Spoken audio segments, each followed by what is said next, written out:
തെരഞ്ഞെടുപ്പ് തീരുമ്പോഴേക്ക് ഇന്ധനവില വർദ്ധിപ്പിക്കുമോ എന്ന ആശങ്കയിലാണ് രാജ്യം. ഇന്ധനവില വർദ്ധിപ്പിക്കുമെന്ന റിപ്പോർട്ടുകൾ കഴിഞ്ഞ ദിവസം കേന്ദ്ര സർക്കാർ തള്ളിയതാണ്. വില വർദ്ധിപ്പിക്കേണ്ട വിപണി സാഹചര്യമില്ല എന്നാണ് കേന്ദ്രവാദം. PR അരവിന്ദാണ് ഡൽഹിയിൽ നിന്ന് വിവരങ്ങൾ നൽകാൻ ചേരുന്നത്. അരവിന്ദ്, ഈ തിരഞ്ഞെടുപ്പ് അടുക്കുമ്പോൾ വിലവർധനയിൽ ഈ പെട്രോൾ വില ഓരോ ദിവസവും കൂടിക്കൊണ്ടിരിക്കുന്ന സാഹചര്യമാണെങ്കിൽ തിരഞ്ഞെടുപ്പ് കാലമാകുമ്പോൾ അതൊന്ന് നിൽക്കുന്ന സാഹചര്യമുണ്ട്. അതാണോ ഈ ബംഗാൾ ഇലക്ഷന് ശേഷം ഒരു ഇരട്ടടി പോലെ വന്നേക്കാം എന്ന വിലയിരുത്തലുകൾക്ക് പിന്നിൽ?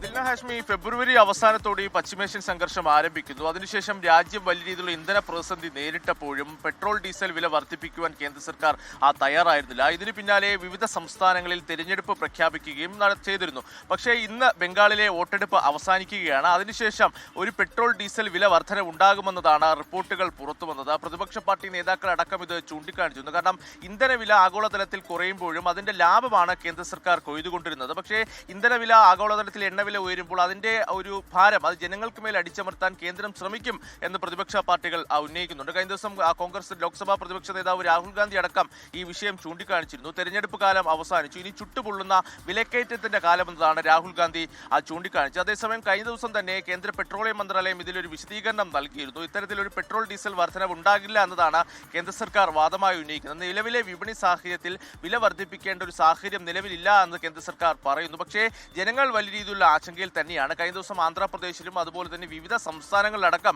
പെട്രോൾ പമ്പുകളിൽ വലിയ രീതിയിലുള്ള തിരക്കാണ് അനുഭവപ്പെട്ടത്. ഇന്ന് ബംഗാൾ വോട്ടെടുപ്പ് കഴിയുന്നതോടുകൂടി തന്നെ ഒരു പെട്രോൾ ഡീസൽ വില വർധന ഉണ്ടാകും എന്ന് തന്നെ ജനങ്ങൾ ഒരു ആശയക്കുഴപ്പത്തിലായിരുന്നു. ഇതിന് പിന്നാലെയാണ് കേന്ദ്ര സർക്കാർ വിശദീകരണവും നൽകിയത്. വില വർദ്ധിപ്പിക്കേണ്ടി വരുമെങ്കിൽ അത് വലിയ തോതിലുള്ള ഒരു വില വർധനവാകും. ഒരുപക്ഷെ 10 രൂപയും 15 രൂപ വരെ പെട്രോൾ ഡീസലിന് വർദ്ധിപ്പിച്ചേക്കാം എന്നതാണ് വിദഗ്ധരടക്കം മുന്നറിയിപ്പ് നൽകിയത്. ഇത് തന്നെയാണ് ജനങ്ങളെ കൂടുതൽ ആശങ്കയിലാക്കുന്നത്. അതേസമയം കേന്ദ്ര സർക്കാർ ഒരു വില വർധനവില്ല എന്ന് തന്നെ കഴിഞ്ഞ ദിവസം വ്യക്തമാക്കുന്നു. പക്ഷേ പ്രതിപക്ഷ പാർട്ടികൾ വ്യക്തമാക്കുന്നത് ഇതെല്ലാം കേന്ദ്ര സർക്കാരിന്റെ നുണപ്രചാരണങ്ങളാണ്. തിരഞ്ഞെടുപ്പ് കഴിഞ്ഞാൽ കേന്ദ്ര സർക്കാരിന്റെ യഥാർത്ഥ മുഖം വ്യക്തമാകുമെന്ന് തന്നെയാണ് പ്രതിപക്ഷ പാർട്ടികൾ വ്യക്തമാക്കുന്നത്. എന്തായാലും ഇന്ന് ബംഗാളിലെ വോട്ടെടുപ്പ് അവസാനിക്കും. അതിനുശേഷം എന്തായിരിക്കും കേന്ദ്ര സർക്കാർ തീരുമാനിക്കുക എന്നതാണ് രാജ്യം ഉറ്റുനോക്കുന്നത്.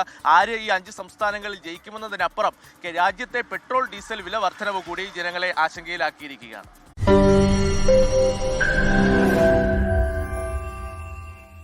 ലോകത്തെവിടെയായാലും ഏത് സമയത്തും 24 വാർത്തകളും ഓഗ്മെന്റഡ് റിയാലിറ്റി പാക്കേജുകളും എക്സ്പ്ലെയിനറുകളും വിശദമായി കാണാൻ ഞങ്ങളുടെ യൂട്യൂബ് ചാനൽ നിങ്ങൾക്ക് സബ്സ്ക്രൈബ് ചെയ്യാം.